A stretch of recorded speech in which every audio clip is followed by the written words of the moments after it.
তো এখন এই আমরা ওয়েটিং রুমে বসে আছি। কিছু ওই গেস্ট রুম না, এটা ওয়েটিং রুম গেস্টদের জন্য।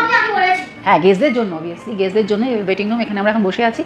তবে সময় নষ্ট করবো না, এখানে তো জাস্ট 2 দিনের জন্য আছি। তাই বেরিয়ে যেখানে হোটেলটার মোটামুটি সারাউন্ডিং 3 কিলোমিটারের মধ্যে রাজবাড়ি রয়েছে, বিশ্বভারতী রয়েছে, সৃজনীগ্রাম রয়েছে, সোনাঝুরি হাট, সবই আশেপাশে রয়েছে। মোটামুটি 1-1.5 কিলোমিটার, 2 কিলোমিটার, 3 কিলোমিটারের মধ্যে সব রয়েছে। এখান থেকে টোটো করে সব জায়গায় যাওয়া। এখান থেকে আমরা এখন বেরিয়ে মানে রুম চেক ইন করার আগে কোথাও দেখে নেবো।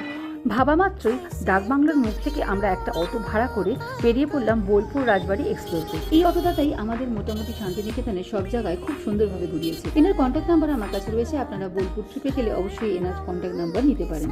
রাজবাড়িতে প্রবেশ করতে পেলে 10 টাকা করে টিকিট কেটে প্রবেশ করতে হবে। পুরোনো দিনের রাজকীয়তা, স্থাপত্যের সৌন্দর্য আর চারপাশে শান্ত পরিবেশ সব মিলিয়ে এক অন্যরকম অনুভূতি। ইতিহাসের পাতায় যেন হেঁটে বেড়ানোর মতো অভিজ্ঞতা। রাজবাড়ির প্রতিটা কোণ যেন গল্প বলে পুরনো দিনের। এই রাজবাড়ির প্রতিটি দেওয়াল যেন ধরে রেখেছে শত বছরের ইতিহাস, এবং এখানকার শান্ত পরিবেশে মনটা ভরে গেল। প্রতিটা করিডোর, প্রতিটা জানলা যেন ফিস ফিস করে বলে পুরনো দিনের কথা। এটা হচ্ছে এখানকার রাজবাড়ি।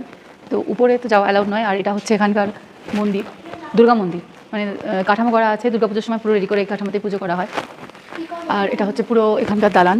ওই যে উপরে যেগুলো রয়েছে সেখানে যাওয়ার জন্য অ্যালাউ করে না। এই নিচটাই যেটা রয়েছে সেখানেই আপনারা দেখতে পারবেন। খুব সুন্দর রাজবাড়িটা। সময় থেমে থাকে না, কিন্তু কিছু জায়গা সময়কে ধরে রাখতে জানে।